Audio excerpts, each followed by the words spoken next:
평범한 사람들의 비범한 삶의 이야기 팟캐스트 을들의 당나귀 귀 시즌2. 오늘을 살아가는 여성 노동자들의 어려움을 속 시원히 파헤쳐줄 평범한 여성 노동자들의 비범한 이야기 을들의 당나귀 귀 방송을 시작하겠습니다. 네, 아주 활기찬 분위기에서 저희가 시작을 하게 됐는데요. 5월 30일이면 20대 국회가 개원을 하지 않습니까? 그래서 이쯤에서 20대 국회를 앞두고 총선에서 어떤 일들이 있었는지 젠더 관점에서 총선의 활동들을 복기해보고 20대 국회에서 좀 더 성평등 사회, 성평등 국회가 되도록 우리가 어떤 일들을 해야 될까 하는 것을 같이 나눠보고자 여기 오늘 매우 바쁘신 분들을 한자리에 저희가 모았는데요. 그 총선 활동을 하면서 개인적으로나 또는 정당인으로 배우고 느꼈던 것들을 아주 솔직하게 하실 거죠? 네, 완전 솔직하게.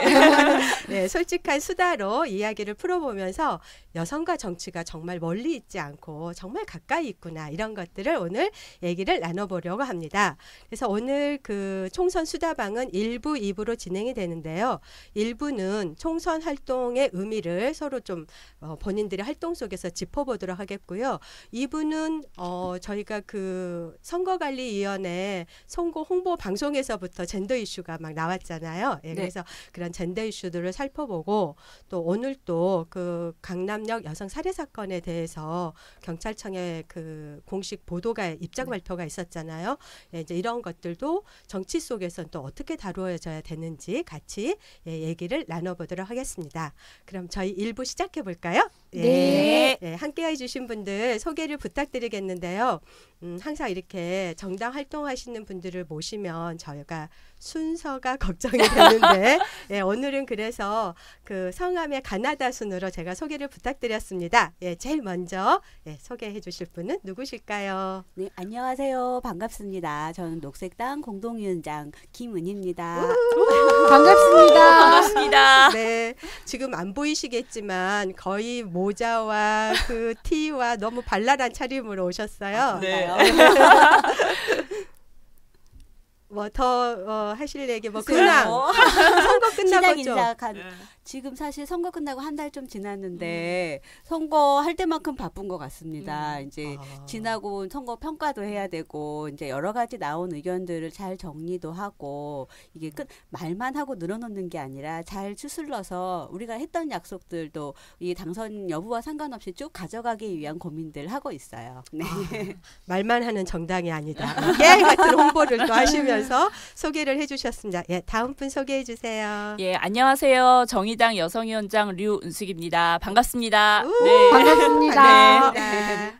저희는 이제 선거 끝나고 나서 지난 토요일 날 정의당 전국위원회가 있었어요. 그 전국위원회 주요 안건이 이번 총선에 대한 평가와 이제 이후 당직 개편 어떻게 할 건가가 주요한 안건이었는데 그 총선 평가안에 대해서 아시겠지만 이후에 얘기 나오겠지만 선거 과정에 있었던 문제에 대해서 여러 분들을 만나고 지금 있어요. 당내에 여성주의를 고민하고 진보정당으로서의 어떤 정체성을 고민하시는 분들도 많이 만나고 당 외적으로도 또 그런 고민을 같이 나눌 수 있는 여기 녹색당 우리 김은희 선생님하고도 몇 번 만나서 얘기를 또 하고 이래서 좀 오히려 진짜 선거 때보다 더 바쁘게 지내는 것 같습니다. 그렇습니까? 또 정의당은 이번 선거에서 여성주의 페미니스트로부터 좀 도전도 받았잖아요. 맞습니다. 이따가 또 그런 얘기도 함께 들어보도록 하겠습니다. 그리고 정말 또 바쁘신 분 함께 해주셨는데요. 소개해 주시죠. 네, 은수미입니다. 저는 백수 가로사설을 입증하고 있는 아니 저도 똑 떨어져서 가슴이 미어지는 시간을 보내야 되잖아요. 그렇죠. 애도의 시간. 그럴 시간이 없이 지금 전국적으로 특강이 5월만 11개가 들어와서 갑자기 뭐 광주 찍고 목포 가고 또 울산 가고 뭐 대구 가고 막 이래야 되는 데다가 그다음에 의원실 정리해야죠. 저희 집 정리 또 해야죠. 거기다가 지역위원회 체계를 꾸려야 돼요. 이제 전당대회가 있으니까.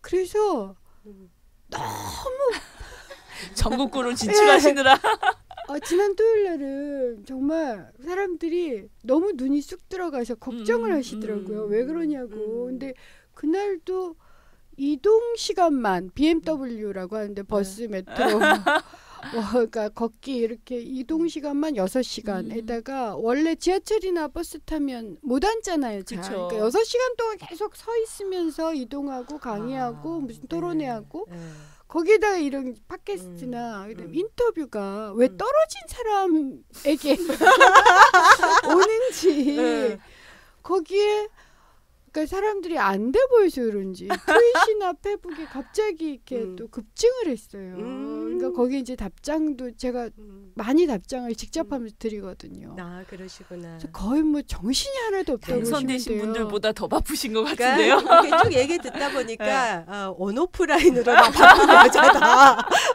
네. 근데 얘기 듣다 보니까 뭐 국회의원 사무실을 정리한다는 건 제가 이해가 되는데 집을 정리한다는 거는 그러니까 제가 16개월 전에 중원에 월세로 이사를 했는데 네. 그 월세 저희 지금 백수잖아요. 네. 이제 돈을 벌어야 되니까 그 월세를 감당할 수가 없어서 네.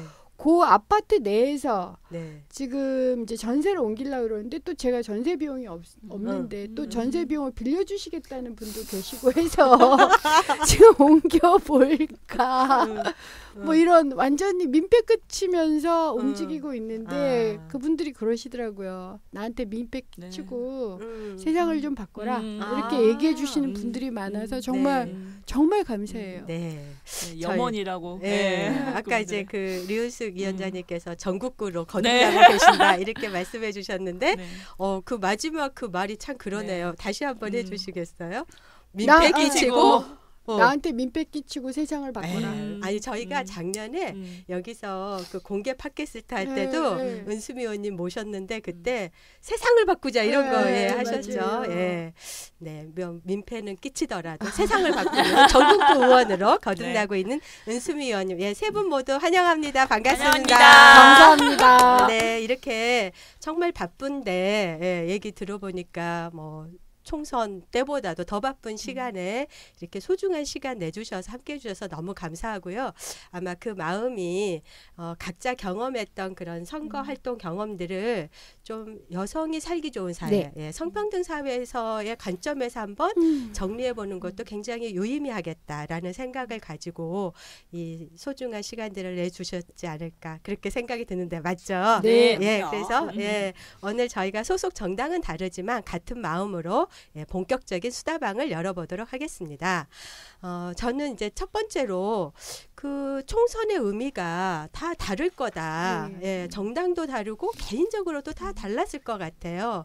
또 이번 선거에서 또 본인이 갖고 있는 바램 뭐 이런 것들도 다 있었을 것 같은데 어떤 생각들을 가지고 이번 총선 활동에 임하셨는지 그런 얘기들을 먼저 시작해 볼까요? 네. 제가 먼저 그냥 해볼까요? 네. 저는 뭐 개인과 정당을 넘어서서 전 새누리당 압승 저지가 저희 목표였어요. 왜냐하면 너무 무서운 게 두 개였는데 하나는 테러 방지법보다 더 무서운 게 사이버 테러 방지법이잖아요.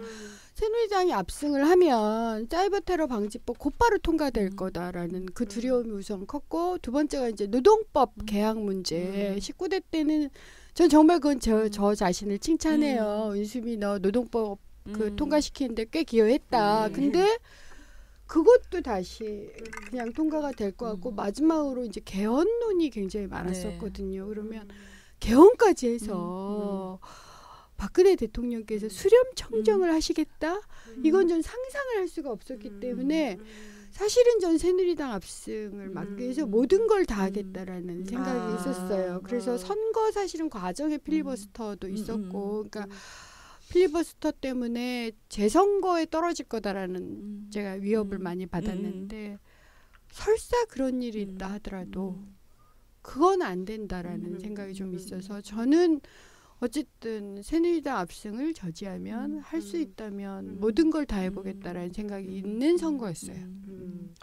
그 세 가지 지금 말씀하셨는데 하나는 테러 방지법, 테러를 방지하는 것이 아니라 테러를 마음대로 자행할 수 있는 참 이게 말과 이 내용이 너무 달라요. 예, 그거랑 노동법 개혁하는 거 그리고 개헌 논의에서 새누리당 저지를 위해서 뭐든지 하겠다라고 하셨는데 아까 박근혜 대통령의 수렴청정 얘기를 하셨는데 혹시 또 오해를 하시는 분이 있을까봐 이거는 약간 좀 설명이 필요할 것 같아요. 예. 그 얘기가 어떤 맥락에서 하시는 얘기인지. 예. 아니 이제 개헌 논의는 굉장히 여러 가지로 많이 나왔는데 뭐 이원 집정부제가 가장 많았어요. 그래서 뭐 총리가 뭐 어쨌든 이원 집정부제 해서 수상과 뭐 대통령, 네. 총리와 대통령 분리를 시키고 총리 유사한 형식으로 뭐 이렇게 누구누구를 내보내서 재집권을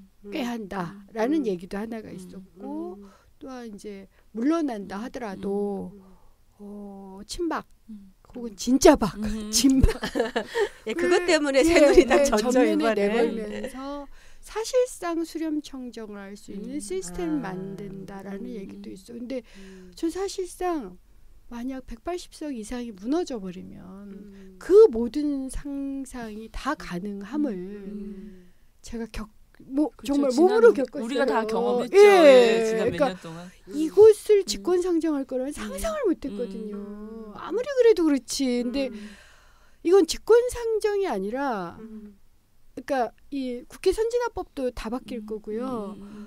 완전히 무력화시키는 거거든요. 그나마 저항의 목소리를 무력화시키는 거여서 뭐 저로서는 솔직히 말하면 두려웠어요. 그러니까 그런 취지로 이해를 좀 해주십시오. 내각제가 될 수 있는 그런 가능성. 뭐랄까 사실 그 개헌 논의 관련돼서는 그 국회 안에서 논의되는 것하고 시민들이 생각하는 것하고 온도차가 상당히 많이 있었던 거죠. 맞아요. 근데 그 이게 뭐 전체적인 개헌 검토를 할 거냐 아니면 뭐 이제 그 정치에 관한 부분 그에 관한 부분만 개헌을 할 거냐 하는 부분에 대해서 이제 국회 안에서는 그 정치 먼저 바꾼다라고 하는 이제 그 권력구조 개편에만 되게 집중이 되다 보니까 되려 사실 그 더 우려가 많이 컸던 굉장히 그렇죠. 왜냐하면 시민의 목소리가 그냥 기본권 개헌 논의를 하신다는 건 저는 알고 있었어요. 근데 이게 반영이 안 되거든요. 죽어도 반영이 안 되는 선에서 새누리당, 그러니까 청와대가 주도하는 개헌이 될 경우 상상할 수 있는 정말 이게 조지 오웰의 1984년이나 그것보다 좀 더 심한 상황이 뭐 최소한 그냥 일본처럼 그렇게 보수화가 이렇게 거기다가 사이버 테러법까지 있는데요. 우리가 퇴신 그나마 SNS가 열린 공간인데 그다음 팟캐스트가 열려 있는 공간인데 팟캐스트를 차단할 수 있어요. 트윗이나 페북 말고도 그러니 이건 저지해야지. 뭐 할 수 있는 모든 걸 다 하겠다고 생각하고 있었고 어쨌든 저로서는 할 수 있는 모든 걸 다 했어요. 저만 똑 떨어졌지. 할 수 있는 모든 것에 대해 어떤 활동을 하셨는지 좀 들어봐야 되겠는데 정말 얘기를 듣다 보니까 다시 한번 가슴을 좀 쓸어내리게 되고 이번 선거 결과가 정말 시민의 혁명이었잖아요. 그런 측면에서 정말 다행이다. 뭔가 우리가 반격할 수 있는 진지를 다시 구축한 것 같다. 또 그런 생각이 듭니다. 또 다른 분들은 저는 이번 선거 전에 좀 전에도 얘기했지만 저는 우리나라 정치가 지난 몇 년 사이에 굉장히 무력화됐고 그 무력감이 시민들에게 주는 절망감이 굉장히 크다고 생각했어요. 그러니까 정치라고 하는 것은 워낙에 성격이 어떤 자기와 생각이 다른 사람들과 협상도 하고 대결도 하고 그것을 차이를 좁혀나가거나 아니면 어떤 그 과정 자체에서 만들어가는 게 정치라고 생각하는데 사실 지난 몇 년 동안 정치가 없었다라고 생각이 들거든요. 그러니까 박근혜 대통령이 생각하고 새누리당이 추진하는 대로 우리가 상상할 수도 없는 일들이 국회에서 계속 벌어지고 그것에 대해서 야당이 전혀 힘을 못 쓰는 그런 과정들이 정치에 대한 무력감이 가장 큰 저는 두려움이었어요. 그래서 그런 것을 이번 선거 결과가 반드시 반전을 해야 된다고 하는 의미가 좀 있었고 그런 의미에서 진보 정당으로서의 정의당이 어느 만치의 점수를 받을 것인가도 굉장히 고민스러웠어요. 그러니까 하나는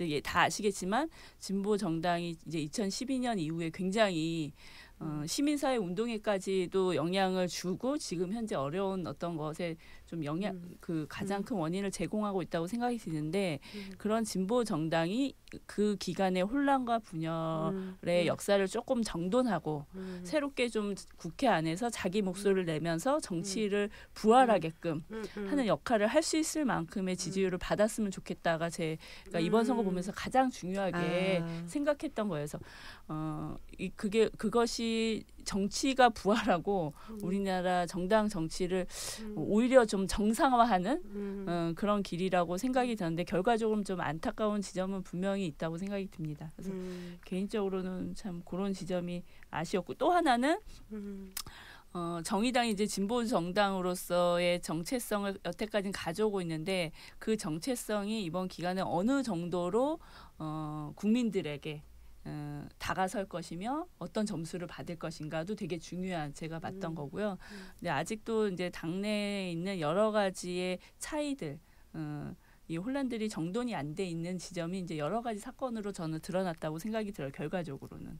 그리고 이제 제가 이제 정당에서 여성위원장으로 한 지가 한 3년째 되는데 이 당내 여성주의자들, 여성위원회가 어떤 역할과 어떤 스탠스를 가져야 되는지도 굉장히 고민을 많이 하겠던 선거라고 생각이 듭니다. 네. 정치가 희망이 되어야 되는데 네, 도리어 무력감을 심어줬던 어쩌면 가장 큰 원인은 맞아요. 박근혜 정부의 네. 그 일방적인 독단적인 전혀 소통하지 않는 네. 그러니까 뭐 아무리 대안을 얘기해도 그 대안이 실현될 희망을 갖지 못했는데 그런 정치의 부활을 꿈꾸었다. 네. 그리고 네. 그 속에서 진보정당이 또 어떤 역할을 할 수 있을지에 대한 고민을 많이 갖고 계시다. 이런 얘기 해주셨습니다. 네. 네. 저는 한 두 가지 정도를 사실 선거 참여하면서 이제 꼭 해보고 싶다라고 생각을 했어요. 이제 하나는 글쎄요. 지금 우리 사회에서 그러니까 어디나 가나 사실 고통의 현장이잖아요. 갑자기 그렇고, 정말 네. 중남기 농민도 그렇고 이제 그런 어떤 고통의 현장에 저희가 이제 녹색당이 꾸준히 같이 해왔지만 이것들이 그 정말 정치 전체가 이런 고통을 공감하면서 나름의 역할을 제대로 해내는 것이 정말 중요한데 그게 제대로 안 되어 왔고 이제 이런 문제를 잘 풀어가기 위해서는 정말 원칙을 지키는 입장이 이 최소한의 어떤 그 역할을 할 수 있어야 되고 녹색당이 대한 정당으로서 어떤 그런 바늘 끝 같은 역할을 하는 존재가 됐으면 좋겠다라고 생각을 해서 이제 여러 가지 그런 시도들을 해왔고 선거운동 과정에서도 저희가 이제 비례대표 후보들이 선거운동 전국적으로 진행을 하면서 주로 그런 고통의 현장들을 계속 같이 다니고 하는 이제 활동들을 많이 했었어요. 그리고 이제 다른 하나로는 이제 녹색당이 가진 나름의 특성이기도 하지만 이제 또 이건 제 개인적인 욕심이기도 했던 거죠. 그러니까 우리 이제 선거를 통해서 얼마나 여성들이 더 적극적으로 참여하고 그러니까 그 전반적으로 지금 젠더 이슈라고 하는 게 좀 가라앉아 있는 상황에서 좀 다른 면모를 이제 가능성을 제시해 줄 수 있을까? 그게 녹색당이 이번에 좀 할 수 있는 역할이 아니었을까? 뭐 하는 측면에서 이제 나름대로 여러 가지 좀 이제 활동을 시도하고 싶었어요. 네. 어떤 시도들을 했고 또 그 결과들이 어땠는지 정말 이제 궁금한데요. 예, 그러려면 이제 우리가 실제 어떤 활동들을 했는지 그 얘기들을 들어봐야 될 것 같습니다. 근데 이제 가장 이번 선거에서 한석이 저는 그렇게 중요하죠. 이게 여소야대냐, 그렇죠. 야대 야소냐. 죄송합니다. 이해해 주실 거예요. 네, 그럼요. 그 한석 가지고 이렇게 맞아요. 평가가 달라지다니 정말 그 한 사람 한 사람의 투표가 어떤 힘을 발휘하는가 이제 이런 걸 보여줬다고 생각이 드는데 선거에 임하시면서 그런 결과에 대해서 또 어떤 생각들을 하셨는지 마음은 이렇게 시작을 했지만 속으로는 해봤자일 거야 또는 뭐 그런 생각을 하셨는지 아니면 뭔가 변화가 감지됐는데 언론들이 잘못 예측하고 있다 이런 걸 좀 느꼈는지 저는 이것도 굉장히 궁금하더라고요. 어떠셨는지요? 저부터 이것도 좀 말씀을 드리면 여론조사 기간 다 틀렸죠. 네. 갤럽이 새누리당 180석 였고 리얼미터가 맨 마지막 조사에서 155석이었어요. 근데 이제 저한테는 어떤 또 루트가 있었느냐면 빅데이터 분석가들이 이제 결과를 계속 분석을 하고 있는 거죠. 근데 그 빅데이터 분석가께서 저한테 더불어민주당이 이길 겁니다. 그 전문가 궁금해요. 예. 그래서 쭉 보내주셨어요. 음. 시기별로 계속. 그런데 이제 저한테 당신이 이길 줄은 모르겠습니다. 그 얘기를 하셨어요. 예, 선거 전에. 왜냐면 이게 좀 묘한 지역이라는 거예요. 중원 지역. 예, 그러니까 이렇게 저한테 중원하고 관악하고 이 두 군데가 호남의 영향을 굉장히 많이 받고 있는데 저도 그래서 여론조사 했었거든요. 급속하게 국민의당 지지율이 올라가고 있다니까 당신이 굉장히 언급량이 많은 의원이고 상대 후보 10배 이상은 언급이 되지만 그것과 국민의당 지지율을 결합을 시켜보면 SNS상에서 언급량이 무지하게 많다 하더라도 당신이 될 줄은 모르겠다. 이고 하지만 전국적 판도에서는 민주당이 이길 겁니다. 이런 거예요. 그러니까 저도 이게 여론조사는 새누리당이 압승이라고 나오는데 네. 빅데이터 분석은 민주당이 이긴다고 나오잖아요. 그러면 이제 그 다음 세 번째가 제가 후보로 뛰고 있으니까 최소한 제가 중원뿐만 아니라 성남을 돌아다니는 경우가 있어요. 네. 그 중원에서 하시는 분들은 좀 반대를 하지만 어쨌든 이렇게 보면 느낌이 있어요. 바람이 시민들의 부는구나. 반응이. 예. 그러니까 특히 고등학생, 대학생들의 반응은 뭐 그렇죠. 같이 춤추고 제가 왜 춤추는 사진 이런 네, 데 많이 봤죠. 봤죠. 예, 그 페이스북에서 이유가 같이 춤을 춰요 실제로. 같이 춤도 추고 예를 들어서 저 꼭 투표해요라든가 뭐 어떤 어머님이 오셔서 내 딸이 어디 이제 강원도 무슨 대학에 다니는데 당일날 오겠다라고 얘기를 하고 투표를 하러. 그래서 실제로 지금 20, 30대 투표율은 한 18% 정도 높아진 거예요. 그러니까 그 흐름이 있는 건 확실히 감지가 돼서 그렇다면 이게 그 모바일로 언론 조사를 할 수 여론 조사하는 게 아니어서 빅데이터 분석가의 얘기가 맞을 수도 있겠다라고 판단하고 그리고 저 자신에 대해서는 반반이겠구나 라고 생각하고 출구 조사를 받죠. 마음 준비를 하고 보셨네요. 예, 그러니까 그건 그러니까 선거를 뛰는 후보들이 선거병만 걸리지 않으면 전 선거병이 안 걸렸었거든요. 볼 수 있어요. 느껴져요. 그래서 마음 준비를 하고 다만 새누리당 압승을 막을 수 있으면 그건 무조건 기뻐해야 된다. 그래서 제가 그 저 떨어진 그 페북을 할 때 그게 뭐 2만이 뭐 좋아요 2만이 넘었니 뭐 해가지고 어떻게 그렇게 담담하게 쓸 수 있었냐는 준비하고 있었기 때문이에요. 그러니까 물론 당선이 되면 좋겠지만 낙선의 가능성도 50%는 있겠구나라고 했고 그 다음에 이제 그 결과 보고 결과가 아니라 이제 입구 출구 조사 보고 나서 계속 트윗으로 소통을 하고 있었던 것도 저한테는 국민들의 마음을 읽을 수 있는 지점이 됐죠. 그랬어요. 갤럽이나 이런 데서 못 읽은 거를 빅데이터가 읽었다. 그 전문가 궁금하시네요. 그러네요. 예, 나중에 이름 공개도 된다고 이름 공개할게요. 네, 알겠습니다. 그래서 약간 감지도 됐다. 현장에서 20대들이 호응도나 이런 걸 보면서 감지도 됐다. 사실 이번 투표 결과에서 그 앵그리 투표라고 하잖아요. 그리고 투표율에서 20대 투표율이 이번 선거 결과를 낳았다라는 분석이 있었습니다. 예, 또 다른 분들 뭐 저희도 지역에서 선거 운동을 좀 해보면 그 이제 그런 느낌은 좀 있었던 것 같아요. 이제 그 생각처럼 그러니까 그래도 무조건 1번 찍는 분위기에서는 많이 달라진 것 같다라고 하는 것들을 직접 와서 이야기하는 유권자분들이 상당히 많았어요. 그리고 글쎄 지금 보면 보통 여론조사라고 하는 게 개별 시기별만 보는 게 아니라 어떤 추이를 보는 거잖아요. 그렇죠. 변화의 양상을 보게 되는데 그 전에도 여론조사 기관에서도 이를테면 그러니까 국민의당이 얼마나 독자적으로 지속적으로 이제 존재하냐.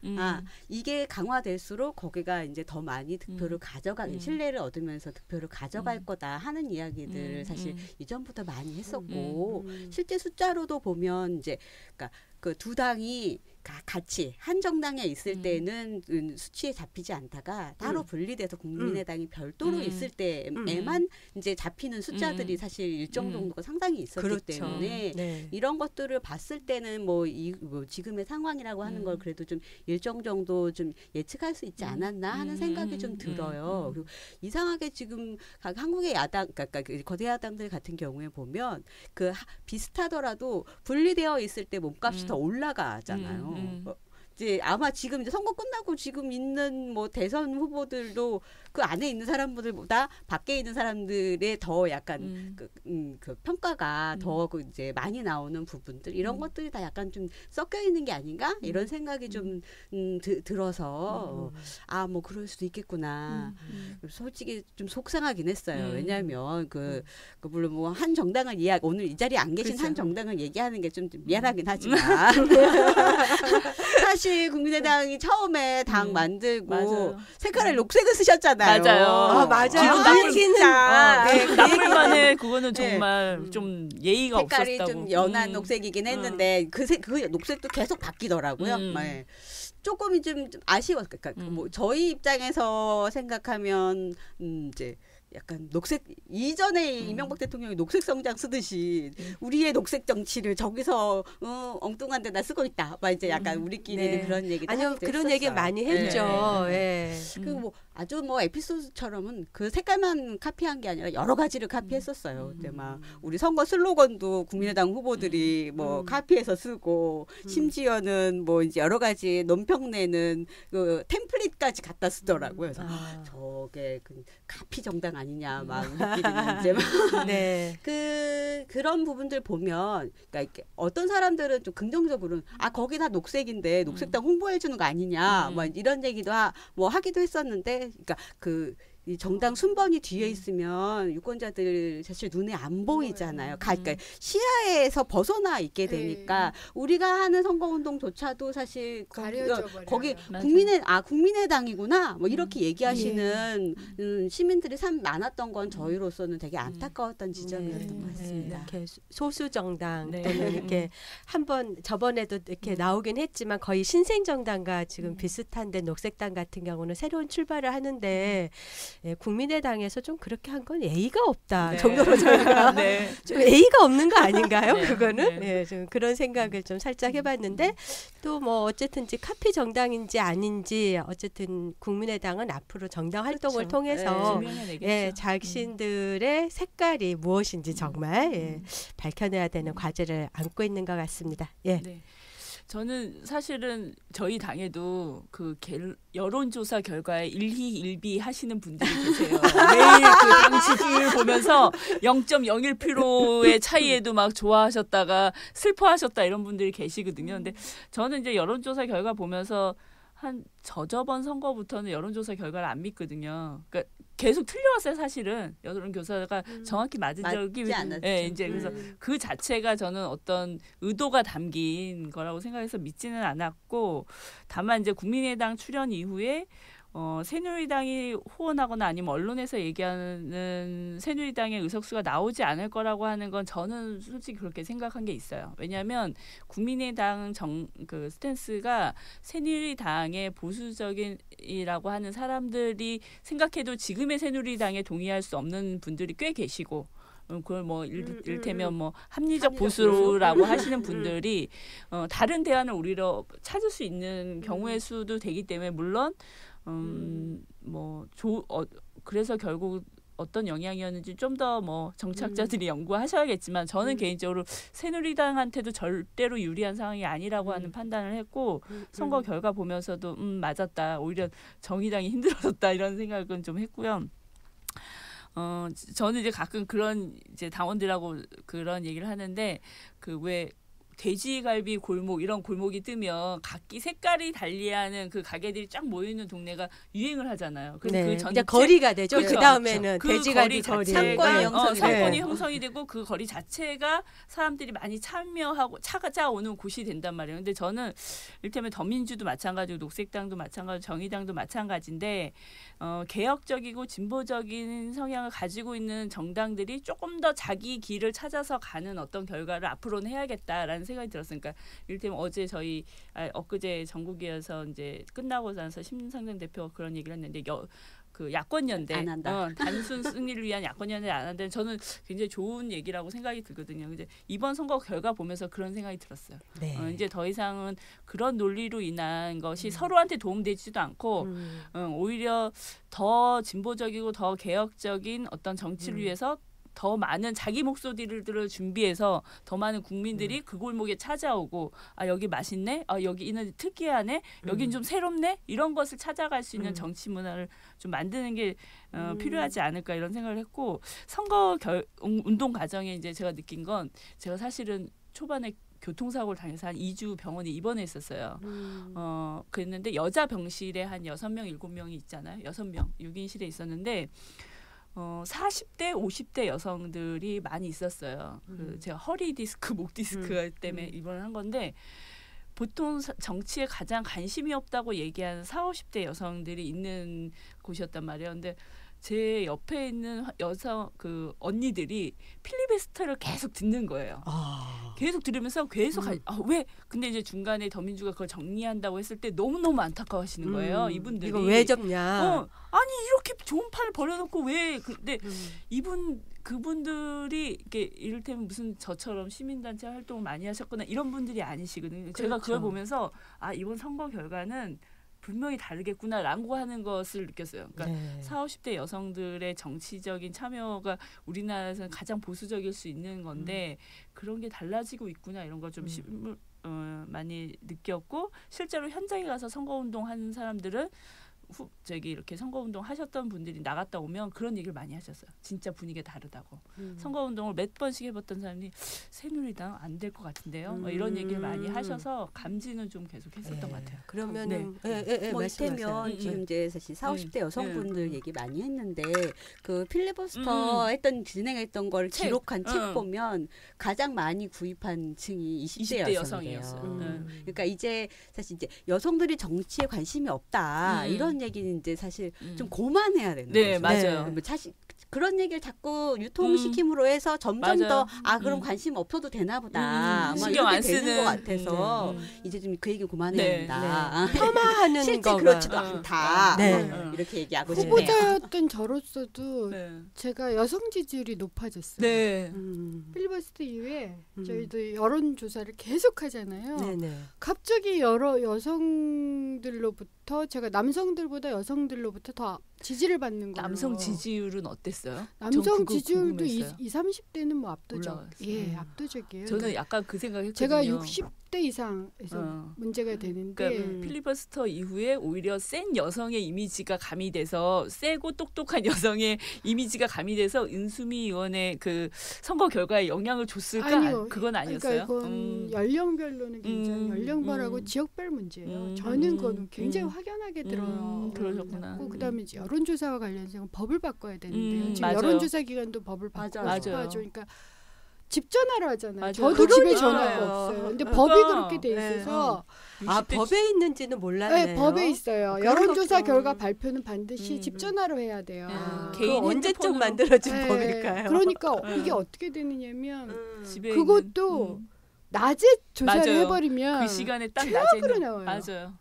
근데 이 여론조사 기관이 동시에 돌리니까 음. 어떨 때는 밤에 하지만 어떨 네. 땐 또 대부분 낮에 낮에 오죠. 하고 예. 의도적으로 낮에 하는 경우도 있어요. 그렇죠. 그 특정 후보를 죽이기 위해서. 음. 가장 많이 당한 사람은 배재정 의원이에요. 음. 배재정 의원이 1.5%로 졌는데 음.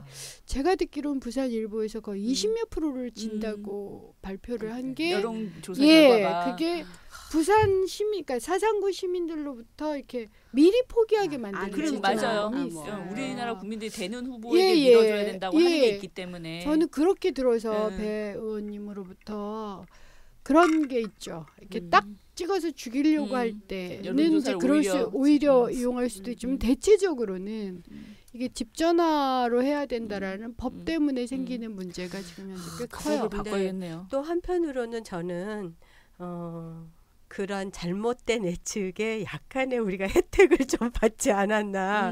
새누리당이 위기의식? 방심을 해서 아. 자기네들끼리 공천 싸움하고 이렇게 아니 근데 이번에 새누리당 도 네. 느꼈을 텐데요. 그게 네. 마지막 선거 네. 운동하던 마지막 날인가 네.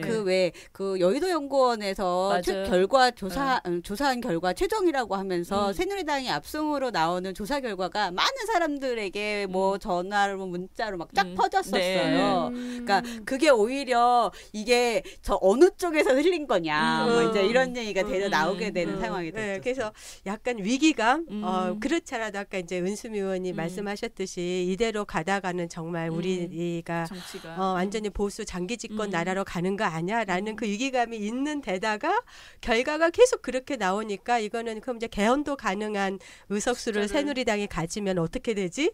그래서 한편으로는 그런 것도 있지 않았나. 우리한테 약간 그 새누리당의 방심과 우리의 위기감 또 이런 오만했을 것도 수는 있죠. 네, 그런 현장의 것도 있지 않았나. 반응들을. 근데 쭉 말씀 들어보니까 다들 현장에서는 느끼셨네요. 네, 네. 뭐 빅데이터든 또는 뭐 현장에서든 그런 호응도든 이런 걸 통해서 언론에서야 뭐 150, 180 얘기했지만 현장 분위기가 그렇지 않았음을 이제 말씀을 해주셨는데 이제는 좀 이제 구체적으로 그러면은 예, 선거에서 어떤 활동들을 하셨는지 또 거기에서 만나본 뭐 여러 다양한 세대들을 다 만나잖아요. 예. 어떤 얘기를 듣고 어떤 거를 느끼셨는지 정말 이제 그 얘기가 궁금합니다. 예. 저는 우선 뭐 선거 동안은 계속 지역을 파잖아요. 네. 제가 그러니까 상대적으로 다른 후보들보다 성남에 새로 들어온 후보들보다 오래됐죠. 16개월 동안 움직였으니까 걸어다니는 거 외에는 별게 없어요.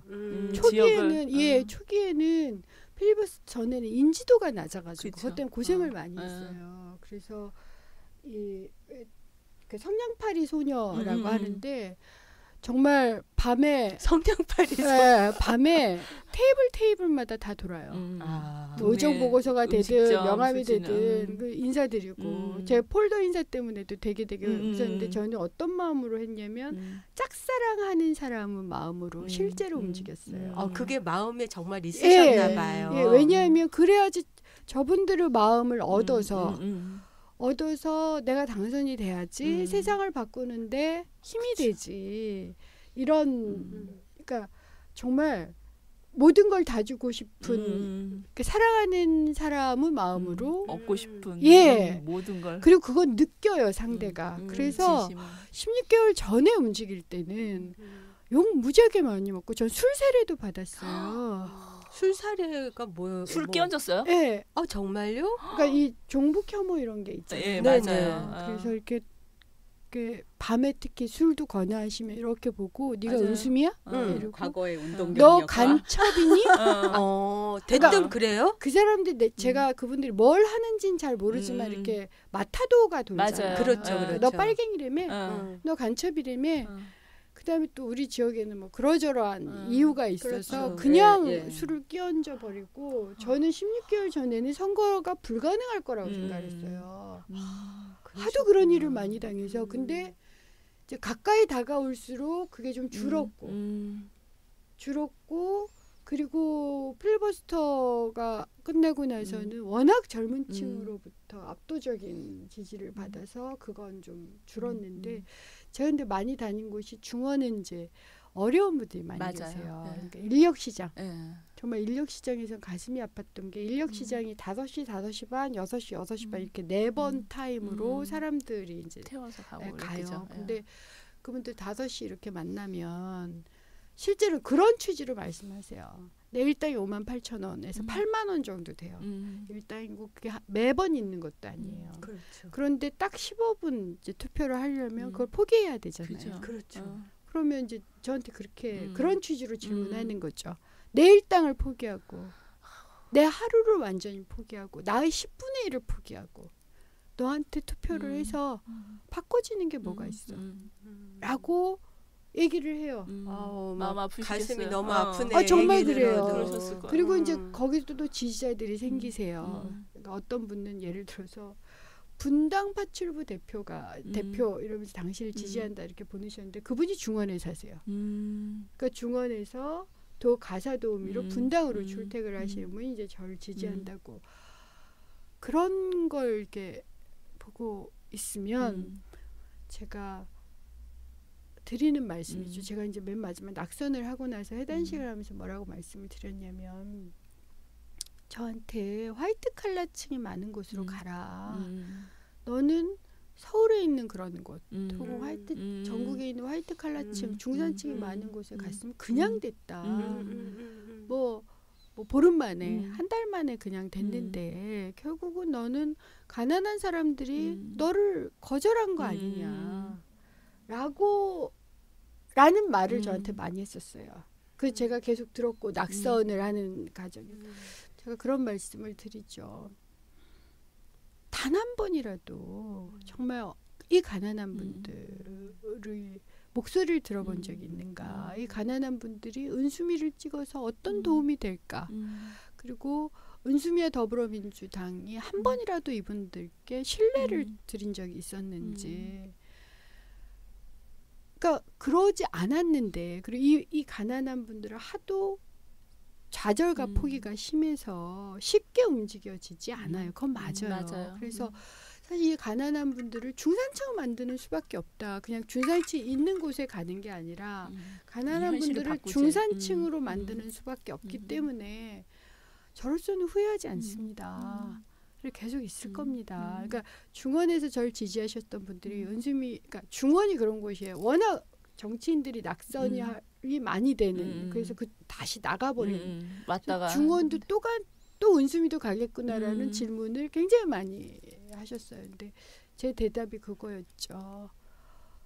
가난한 분들을 중산층으로 약자를 시민으로 만드는 것이 저희 답인 것 같습니다. 그렇게 하여튼 그걸 위해서 있을 거고 중원에 계속 있겠습니다. 라는 답을 듣다 드렸죠. 보니 좀 질문이 생기는데 그 중원이 어떤 동네인지 잘 모르거든요. 근데 굉장히 가난하신 분들이 밀집되어 있는 그런 지역적 특성을 그러니까 갖고 그냥 이렇게 있나요? 상상을 해보시면 되는데 70년대 80년대 강제 이주자들로 만들어진 도시예요. 그리고 지금도 아파트는 30%. 집값은 무지하게 올랐는데 아파트에 사시기보다는 그 단독 빌라 이런 데 사시고요. 중원은 산 꼭대기까지 그러니까 남산 이렇게 상상해 남산 꼭대기까지 집이 들어찬 곳이다라고 상상하시면 돼요. 그래서 제가 자전거를 무지하게 좋아해요. 자전거를 잘 타는 편이고 제가 하루에 100km 이렇게 타는데 그런 제가 자전거를 가지고 선거운동이 불가능한 곳이에요. 맞아요. 거기 자전거 못 타요. 자전거 갑자기 막 생각나요. 저희 지난 지방선거 때 저희는 자동차 선거운동하는 거 자동차 안 쓰고 카고바이크 이런 걸 썼거든요. 근데 부가연동 그 언덕배기 막 재개발하는 지역 이런데 자전거 갖고 다니느라고 우리 정말 죽을 뻔했었거든요. 그러니까 저희는 모든 곳이 그렇다고 생각하시면 돼요. 그렇구나. 그러니까 그런 곳이에요. 그러니까 아직도 공동체가 많이 살아있고 옆집에 대한 관심도 되게 많고 그러면 좀 폐쇄적인 경우도 있고 그러니까 제가 저더러 그러더라고요. 결혼식이라도 한번 중원에서 해보지. 그러니까 완전 외지인에 대한 두려움, 경계가 무슨 있죠. 연고도 없고 아무 연고도 없고 그냥 들어와서 그렇게 움직이냐. 그래서 어떻게 보면 또 16개월밖에 안 움직였는데 한 45,000표를 얻은 건 너무너무 대단한 거다라는 대단하다. 얘기들도 하시고 혹은 딱 그거 이상은 못 넘어갈 거다라는 부정적인 얘기들도 하시고 그런 곳이에요.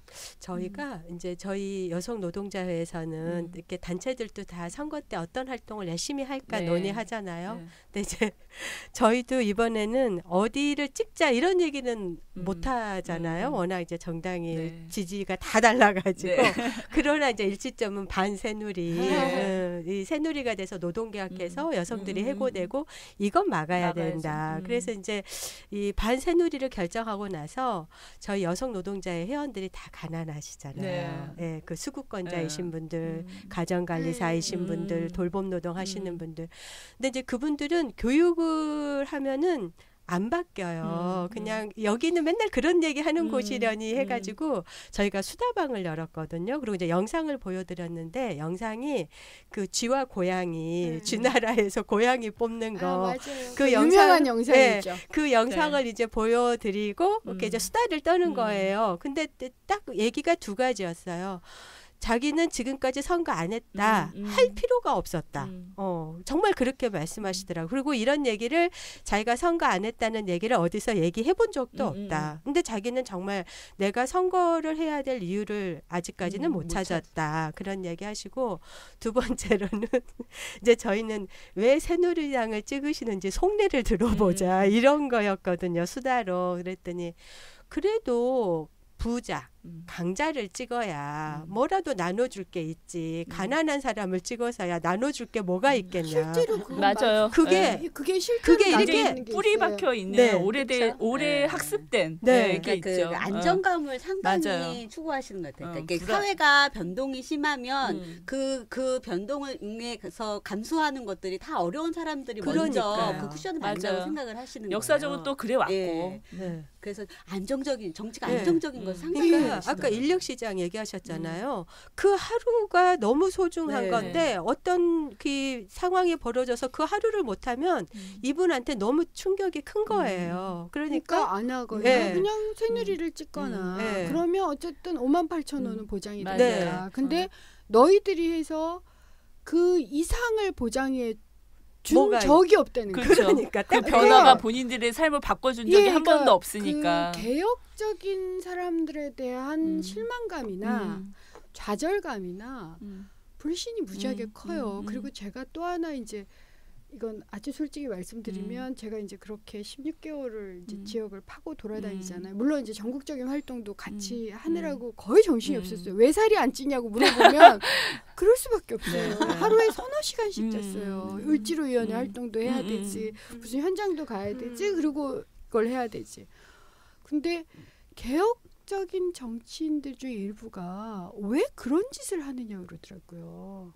좀 너무 놀랐어요. 그러니까 비례가 많아져야 된다라는 의미가 그러니까 그렇게 지역에서 움직이는 저는 지역에 매몰되는 건 문제가 있다고 네. 생각을 하지만 만나야 되는 거 그쵸. 아니에요. 그런데 그런 것이 문제다라고 얘기하시는 분들이 있어서 그래서 비례로 다시 하는 길을 뚫지 왜 지역에서 90도 각도로 인사하면서 그래야 되느냐라고 얘기하는 분들이 개혁 쪽에서 상대적으로 많았어요. 사실은 그게 저는 그러니까 지역에서 그렇게 활동하는 것에 대해서 저는 거부감이 없어요. 근데 그 어려움 때문에 그런 거 아니에요? 그 비례 후보들이 지역에 갔을 때 지역에서 아니요 그게 아니라 너무 예를 들어서 없어서. 이런 거예요. 아침 다 새벽 6시에 이제 관광버스가 10대가 나가면 네. 관광버스에 가서 올라가서 인사하고, 인사하고 90도 네. 각도 인사를 쫙 네. 하는 이런 짓을 왜 하느냐는 거예요. 그렇게 지역에 매몰되기 때문에 근거는 있어요. 매몰되기 때문에 정치가 이 모양이다. 라고 얘기하시는 중앙 거예요. 정치를 해야지. 예, 야. 중앙 정치를 해야지 전국 정치를 해야지 왜 그런 식으로 표를 긁느냐라는 그러니까 표를 한 표 한 표 그쵸. 모으는 예, 어떤, 모으느냐. 물론 저는 저 역시 저희 지역 정치는 다른 형식, 다른 도전이어야 된다고 생각하지만 전 사실 사람들 되게 좋아해요. 그래서 그렇게 사람들을 만나는 것 물론 이제 종북 너 관첩 아니니? 너 빨갱이 아니니? 그리고 막 이렇게 술 세례 받고 그다음에 옷이 찢어질 뻔도 한 번 했거든요. 이제 그런 걸 겪고 나면 그 다음 날 좀 걱정이 돼요. 밤에 또 그래야 맞아요. 되니까 물론 사람이 더 붙긴 해요. 그때 놀라가지고 그런 두려움이 있지만 대체적으로 제가 사람 만나는 것도 좋아하고 지역을 돌아다니는 것도 좋아하고 저는 비례 의원이 좋긴 한데 우리나라 현실에서는 50%밖에 안 된다고 생각하거든요. 그러니까 실제로 지역에서 다른 얘기를 못 들어요. 예를 들어 맞아요. 제가 세월호 배지를 달고 다니면 비례 의원일 땐 그게 문제가 안 돼요. 하지만 지역에서는 당장의 문제가 되는 이걸 어떻게 할 그쵸. 건가 자꾸 일상에서. 줄여놔야 되는데. 예, 그 고민이 있거든요. 맞아. 그러니까 정말 여러 가지 고민들을 하게 되고 국민 음. 현실을 또 새로운 각도로 보게 돼서 저는 지역 정치에 대해서 그다지 부정적인 사람이 아니에요. 네. 비례는 비례대로 하고 지역은 지역대로 해야 네. 된다는데 그런 얘기들도 알겠습니다. 하시는. 제가 너무 길게 죄송합니다. 의원님이시다 보니 이렇게 활동을 진짜 많이. 어쨌든지 약자도 시민답게 그리고 음. 가난한 사람을 중산층으로라는 그런 진정성이 좀 느껴지는 그런 선거 활동 얘기를 해주셨네요. 예, 또 어느 분께서 해주실까요? 저는 간단해서 아까 말씀드린 것처럼 이제 선거 전에 교통사고를 나고 이제 2주를 입원했다 퇴원했는데 퇴원할 때 의사가 이제 병원에 있을 때처럼 생활하라고 하셔서 거의 이제 외부 활동 못 하는데 이제 그때쯤에 이제 뒤에 얘기가 나오겠지만 중식이 밴드 관련한 이제 논란이 되고 그것에 대응하면서 선거 기간이 마무리되는 그래서 저도 개인적으로 제가 지난 한 12년, 13년 동안 선거운동에 선거사무장에 후보는 안 해보고 나머지는 다 해봤거든요. 유세도 해보고 선거사무장도 해보고 뭐 다 했는데 이번 선거만큼 힘든 선거가 없었어요. 그러니까 선거라고 하는 것에 일선에 뛰어들기보다는 오히려 이 당내에서 제기된 어떤 문제를 해결하느라 당내와도 의견 차이가 있고 도마 위에 올라가고 막 이런 여성위원장 당장 잘라라 뭐 네, 이런 얘기 막 나오고 그런 이제 경험이 처음이었어요. 그래서 이것이 나에게 어떤 경험일까는 좀 더 고민을 해봤으면 좋겠어요. 제가 지난 월요일날 이제 총선 평가안에 요 관련한 논쟁을 평가안에 반영하는 가지가 이제 일단락이었다면 그 과정에 나는 도대체 이 선거에 이번 선거가 나에겐 어떤 의미인지 좀 더 고민을 해봐야 되는 지점이었는데 처음이었어요, 진짜. 선거 유세도 한번 못해. 선거 뭐 후보인데 다만 이제 저는 마지막 날 개표하는 날 저희 경상북도 경산에 30대 초반의 여성 후보가 출마를 했어요. 최경환 후보랑 붙어서 1대1로 붙어서 배윤주 후보라고 여성 후보인데 병원 쪽에서 일하시던 병원 노동자셨고 그런 분이 이제 출마를 하셨는데 32%인가 3%를 받으셨어요. 경상 대단하다. 제가 근데 그 개표 결과를 보고 그날 눈물이 나는 거예요. 근데 그 전에도 제가 사실 이런 상황이어서 지원을 못 가는데 너무 마음이 쓰여서 몇 번 전화 통화를 했고 그 당일날도 결과를 보고 바로 제가 눈물이 나더라고요. 그러니까 제가 경상남도 경상 땅이 아시잖아요. 그럼요. 그 보수적인 동네에서 그리고 읍면 단위까지 포괄되어 있는 동네. 게다가 그러니까 도시도 아니고 그래서 이게 선거운동이 얼마나 힘들었을지 그리고 그 표가 그냥 나온 게 아닐 거잖아요. 그게 너무 애틋하고 마음이 쓰여서 통화를 했는데 오히려 이 당찬 나이 어린 여성 후보는 괜찮았어요, 안 힘들었어요, 재밌었어요 이러면서 전화를 끊었어요. 근데 그게 사실은 제가 이제 뒤에도 얘기했지만 이번 선거하면서 가장 인상 깊었고 가장 좋았던 기억으로 남았어요. 근데 어쨌든 제 개인적으로는 굉장히 힘든 선거운동 기간을 보냈습니다. 네. 2부에서 저희가 중식이 밴드 논란을 다룰 계획이니까 그때 좀 더 여러 가지 그 지형이 있었을 것 같아요. 논쟁이 벌어지는 그 지형에 대한 얘기는 2부에서 듣도록 하겠습니다. 녹색당은 굉장히 참신한 선거운동 하지 않으셨어요? 선거운동 방식 글쎄요. 저희가 참신하다기보단 어쩌면 기본적으로 원래 해야 하는 방식이 아니었을까 뭐 이런 생각을 좀 하긴 해요. 네. 개인적으로 사실 저는 선거운동 기간이 꽤 길었거든요. 그러니까 저희는 총선 정책 공약을 좀 일찍부터 만들어서 작년에 3월부터 사람들이 모여서 이제 공약을 만드는 것에 대한 의견을 토론을 하고 의제별로 이제 팀을 분담을 해서 당원들 의견을 듣고 뭐 이제 관련된 의제에 이제 뭐 단체들의 제안이든 이런 걸 미리 쭉 수렴을 하고 그 초안을 묶어서 뭐 정책 당대회 같은 것들도 하고 뭐 이런 과정을 거쳐서 이제 작년 연말에 이제 총선 공약을 1차적으로 완성을 했어요.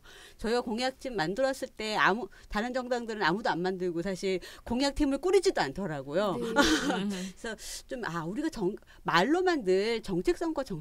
하지만 정당들이 좀 미리미리 준비하는 것들을 좀 해야 되는데 그게 안 되다 보니까 일찍부터 정책 같은 걸 놓고 같이 토론하는 관계가 잘 형성이 안 됐던 게 좀 아쉬웠었는데 이제 그런 지점들은 좀 바뀌어야 되지 않을까 하는 생각이 좀 들고요. 네. 그리고 선거운동 정말 어려웠어요. 뭐가 제일 어려우셨어요? 저희는 뭐 첫 번째는 사실 선거법하고 싸움이었던 것 같아요. 녹색당은 사실 창당하는 것 자체부터가 맞아요. 선거운동하고 싸움이었거든요. 한국은 선거법하고. 정당을 이제 만드는 규정이 상당히 엄격해요. 이게 뭐 5개 광역시도에 1,000명 이상씩의 이제 당원들을 가지고 있는 뭐 전국 정당이어야 한다. 뭐 심지어 사무실도 꼭 서울에 있어야 된다. 이렇게 규정이 돼 있거든요. 그런 나라들이 없어요. 근데 정말 사실 명단만 받아가지고 페이퍼 정당 만드는 것 같으면 얼마든지 사실 지금 있는 도 10수개, 20개 가까운 정당 뭐 창조년까지 포함하면 있는데 쉽게 며칠 만에도 정당 만들긴 하거든요.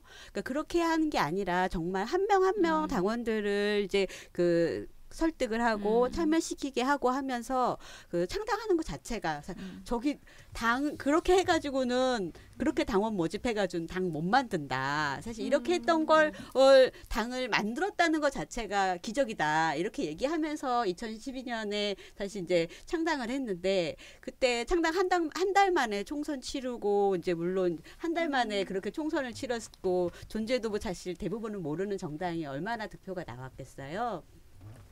그때 2% 미만 득표하면 그냥 등록을 취소하는 규정이 맞아요. 있어요. 저희가 그거 끝까지 싸워가지고 위원 받아냈잖아요. 그래서 이름을 훌륭하시죠. 찾았어요. 정말 그 뒤로도 사실 이번 선거 과정에도 꾸준히 거의 선거법을 계속 선관위가 너무 우리 싫어하더라고요.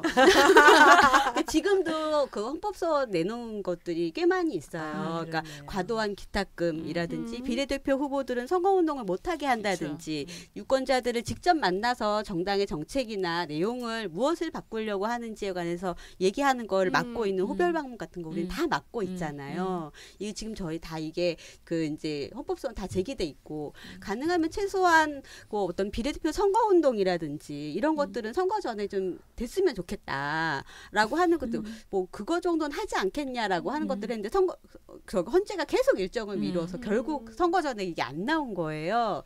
근데 지금 최근에 헌재에서 연락이 왔던 건 뭐냐면 이게 그래도 위헌 여부가 논쟁적이다. 그래서 공개 변론하겠다. 그러니까 한 달에 한 건씩밖에 안 하거든요. 지금 예정이 7월 달에 이제 기탁금 금액하고 비례대표 후보 선거운동과 관련된 부분들을 아마 이제 좀 다루게 될 거예요. 다행이네요. 예, 이제 그렇게 되면 이제 이게 공개 변론 한다는 것 자체가 좀 이제 위헌 소지가 있다라고 하는 것을 인정하는 거죠. 하는 거기 때문에 이게 뭐 녹색당이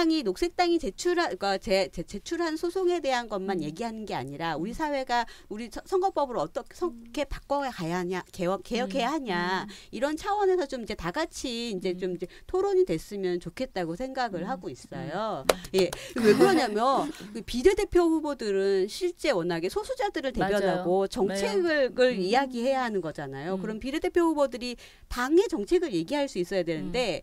지금 현행 선거법으로는 비례대표 후보들은 마이크를 사용해서 선거 운동을 할 수 없게 돼 있어요. 정말요? 네. 그러니까 생목으로 얘기를 해야 되는 거예요.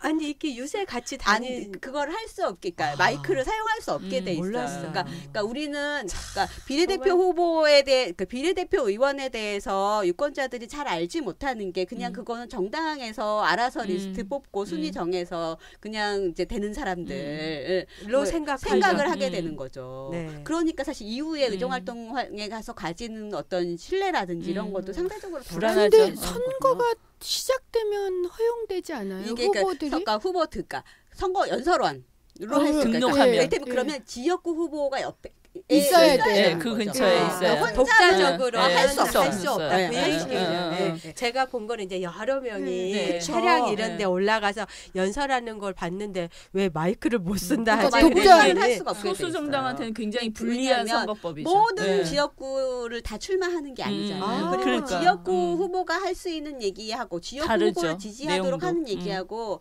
정당의 정책을 유권자들에게 설명하는 건 전혀 위헌 다른 맞네요. 이야기인데 네. 그러니까 이게 안 돼. 이게 우리나라가 진짜. 비례제가 달라서 그래요. 네. 그러니까 굉장히 보조적인 역할을 하기 때문에 비례를 그래서 비례가 정말 중요한 건데. 근데 또. 현재의 선거 시스템이나 정당 시스템으로 비례 후보는 제가 누누이 주장하지만 저 50% 정치인이에요. 정확하게. 네. 저도 경험을 해봐서 알아요. 네. 맞아요. 그러니까 여러 가지 방식. 저 같은 경우는 그래서 이제 지역구를 도전하게도 되고. 아하, 그러니까 그렇구나. 비례의 한계가 굉장히 뚜렷해요.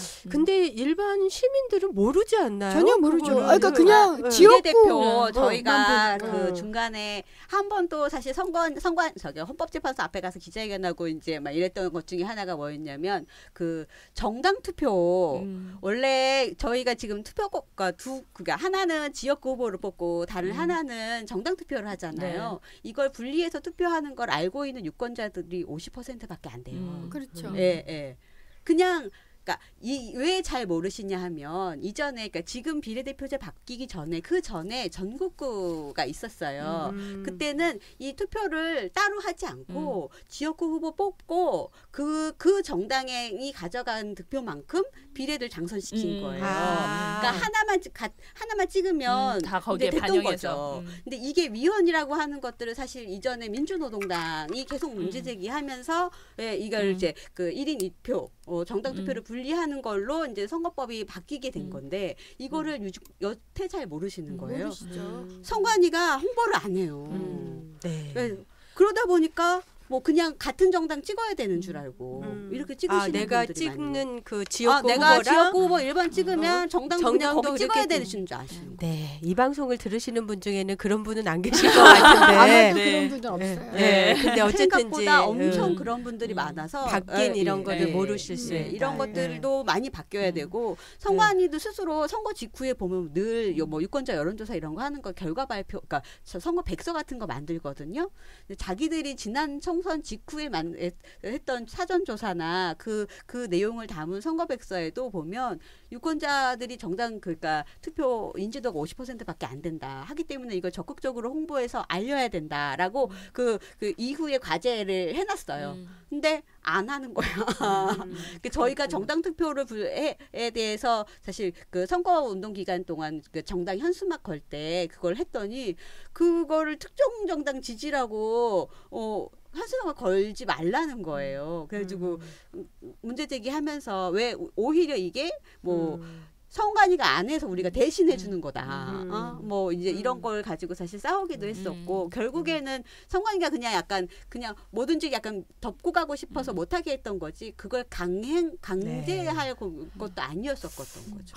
정말 소수 정당이다 보니까 네. 하실 말씀이 정말 많으신 것 같아요. 네. 왜냐하면 이게 워낙 그 선거법이 그 선거에 관심 갖도록 이렇게 법이 되어 있는 게 아니라 규제 중심이다 맞아요. 보니까 맞아요. 예, 정말 많이 힘드셨겠어요. 정말 얘기 듣다 보니까 그게 공개 변론으로 돼서 좀 낱낱이 알려주고 예, 정말 그랬으면 그렇게 좋겠습니다. 예. 예, 그리고 이제 그 각자 이렇게 활동들 하신 거에 대해서 저희가 나눴는데 이번 선거 결과에 대해서도 또 다 이제 평가들을 하고 계실 것 같아요. 예. 결과는 약간 좀 짤막하게 예, 뭐 이런 얘기 저런 얘기 뭐 전체적인 거 뭐 이런 거에 대해서 예, 좀 말씀들을 해주실까요? 예. 왜 이 선거 끝나고 유권자들의 승리다. 네. 막 엄청 환호도 하시고 하셨잖아요. 네, 네, 그러니까 네. 물론 이제 그러니까 그 여당이 집권 여당이 압도적인 의석수를 가져가는 걸 막은 건 매우 이제 사실 저희도 정말 이제 반갑고 꼭 이제 환영할 만한 일인데 전체적인 어떤 정치의 지형이랄까 이제 이게 과연 더 건강해졌나라고 하는 지점은 좀 다시 생각해봐야 한다고 봐요. 되면 과거에 그러니까 진보 정당의 공간이라고 하는 것들이 점점 더 축소되고 있는 거잖아요. 이게 물론 스스로 내부적인 문제 때문에 지리멸렬해진 지점도 없지 않아 있다고 생각하지만 그러니까 전체 정치 안에서 진보적인 어떤 그 가치를 지향하는 정치 세력이 존재하느냐 아니냐라고 하는 것들이 그 전체 정치를 건강하게 만드는 의미가 있는데 그런 역할을 하게 되는 게 지금 거의 불가능한 상황이 됐다. 라고 생각을 하거든요. 네. 그러니까 밀테면 뭐 우스갯소리를 그때 누구는 뭐 천하 삼분지계라고 해가지고 사실 보수와 중도와 진보가 이제 골고루 이제 정치 안에 참여하게 하는 것이었는데 지금은 그러니까 보수와 중도 안에서 이제 새 정당이 거의 압도적인 절대 다수를 차지하게 되는 이런 구도가 만들어진 것에 대한 게 이제 좀 이제 우리가 진지하게 이후의 정치 지형을 어떻게 만들어 갈 거냐라고 하는 지점들을 이제 좀 고민해야 되지 않나. 네. 저기 멀리 있는 뭐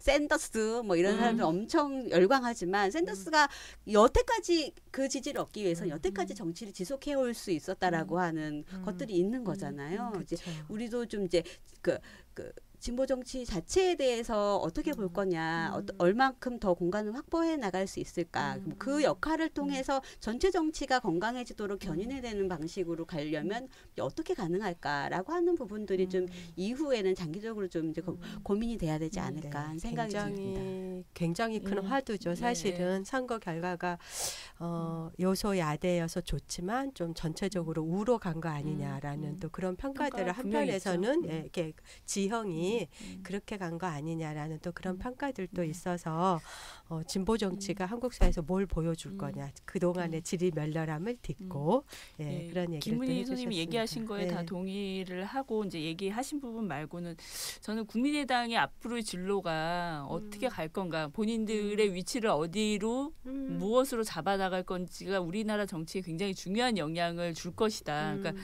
걱정하고 우려하는 것처럼 이를테면 새누리당과 많은 부분을 같이 하면서 정책적 연대를 해가면서 본인들의 정체성을 잡아나갈지, 아니면 그래도 국민의당에 계신 몇몇 분들의 노력에 의해서 조금 더 개혁적이고 민주적인 어떤 정치 문화를 만들기 위한, 정치 지형을 만들기 위한 노력을 하실지, 이런 게 사실 우려가 많이 되는 부분이 있어요. 근데 어쨌든 그 부분이 우리나라 이 정치 국회의 어떤 것을 향후 좀 많이 좌지우지할 것 같은 걱정이 좀 되는 게 있고, 20, 30대 세대의 이 앵그리 투표 현상을 우리가 어떻게 해석하고 이걸 어떻게 확대해 나갈 것인가에 대한 것은 모든 정당이, 새누리당은 좀 빼고 모든 정당이 조금 고민도 많이 가지고, 또 아까 얘기했던 20대, 30대 여성들의 정치 참여 부분에 대해서는 진짜 진지하게 고민하고 그들을 수용하고 확장시킬 수 있는 그런 노력으로 가야 된다, 이런 평가를 좀 하나 하고 싶고,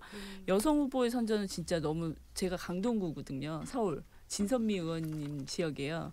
저희 지역에 이제 정의당 후보가 없으셔서, 네, 근데 어쨌든 진선미 후원 같은, 은수미 의원 같은 이런 여성 의원들이 살아남아서 더 살아남는 정도가 아니라 오히려 여성 후보는 줄었는데 당선율은 높아지는 이것을 우리는 한국 사회가 성평등한 정치 문화로 가는데 여성들의 정치 참여나 아니면 그 권리를 확장하는 부분에 어떻게 기여하고 반영될 것인가, 그런 건 이제 국회에 참여하셨던 여성 후보들의 몫도 있겠죠.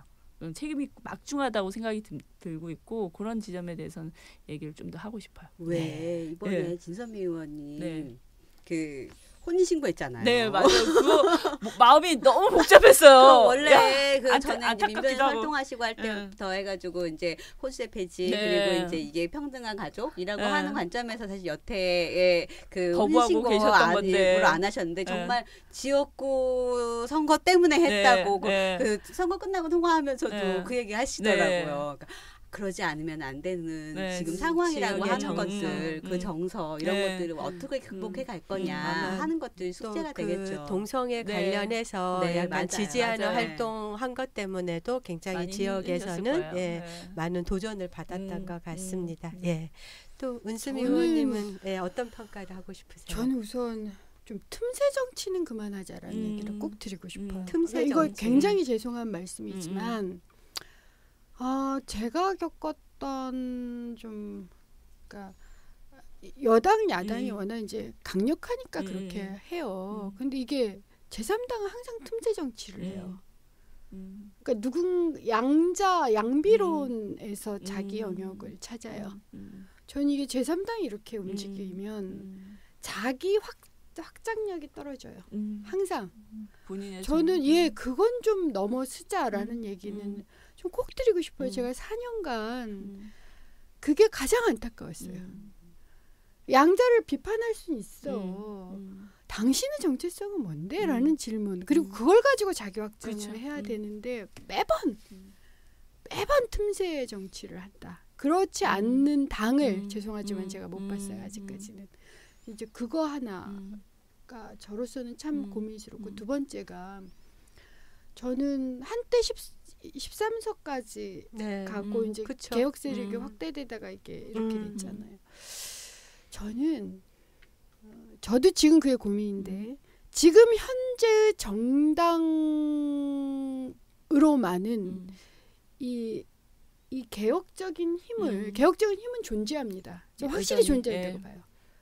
그런데 이게 정당으로 안 넘어가요. 그렇죠. 아직 그걸 그렇다면 그리고 사회 기존의 사회 조직은 죽었어요. 아주 죄송하지 네. 말이지만 그렇다면 이 힘과 정당 내에 특정 정당이든 혹은 각 정당 내에 지금 분포되어 있는 어떤 개혁적인 힘을 결합시킬 수 있는 게 뭘까? 예를 들어서 미국 같은 경우는 무브온이라는 형태로 결합이 됐죠. 네. 우리나라도 한때는 이제 무브온하고 굉장히 다르지만 팬클럽 비슷한 뭐 노사모나 혹은 뭐 백만 밀란이나 혹은 미곤스 같은 형태가 없지 않아 있었어요. 네. 근데 이제 이게 안 되는 거예요. 넘어오지 그러면 못하고 있죠. 그러니까 예를 들어 노사모 같은 형태를 통해서 우리 노무현을 당선자로 그러니까 노무현 전 대통령에 대한 평가가 무엇이든 간에 그걸 만들었잖아요. 그렇다면 이걸 동시에 해야 되거든요.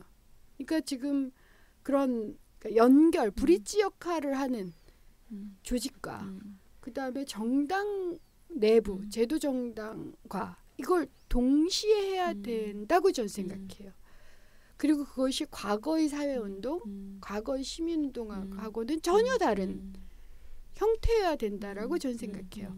그게 무엇일까가 저로서는 굉장히 고민이고 저 역시 그런데 이제 기여해야 되겠다라는 결심을 하고 있죠. 그래서 저는 개혁적인 분들이나 개혁적인 정당께서 그런 걸 좀 고민해 보셨으면 좋겠어요.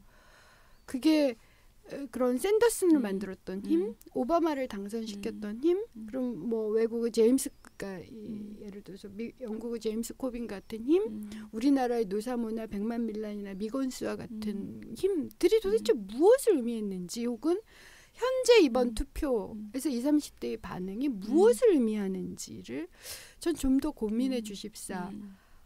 그리고 저 역시 그걸 해보겠다라는 생각이 있어요. 그래서 저는 현재 내 정당만으로는 정의당까지 포함해서 제도권 정치는 개혁 안 됩니다. 그걸로는 한계가 있어요. 못해요. 죽어도 안 돼요. 그리고 저는 국민의당이 어떤 정체성을 가질지에 대해서 고민도 안 해요. 너무 뻔하기 때문에 답이 나와 있다. 저는 그걸 바꾸는 건요. 그 내부에서의 도전도 있지만 외부에서 결합이 돼야 돼요. 그러지 않으면 그건 불가능합니다. 제가 4년간 정말 필리버스트가 없었으면 저는 어떤 의원이었을까요? 아무도 제 목소리를 들어본 적도 없고요. 그냥 낙선한 의원일 거예요. 저는 이런 기적이 주어질 거라고 상상도 못했어요.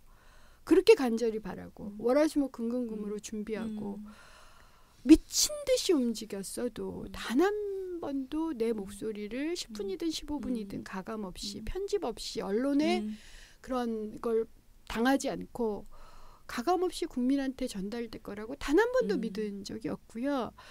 그렇게 가감 없이 네 목소리를 전달해 주겠다라고 한 집단도 없어요. 그럼 예를 들어서 20대 국회 때 저 같은 사람이 있다고 칩시다. 가능성이 있는 그 사람들 목소리 우리는 어떻게 들을 수 있죠? 저는 그걸 당을 넘어서 결합시켜야 된다는 거예요. 그러니까 다시 필리버스터의 기적이 있을 거라고 좀 믿지 않는다고요. 그렇다면 누군가 그렇게 간절한 사람들이 있을 거예요. 저처럼 미친 듯이. 그러니까 의원을 그만둬야 되는 게 아닌가라고 고민하고 매번 절규하고 그런 사람을 요구하고 또한 그런 사람이 그에 부응하겠다고 하면 알려야 될 거 아니에요. 그 조직이 없어요 지금. 맞아. 그 브릿지가 없어요. 그러면 똑같은 일이 벌어질 거예요.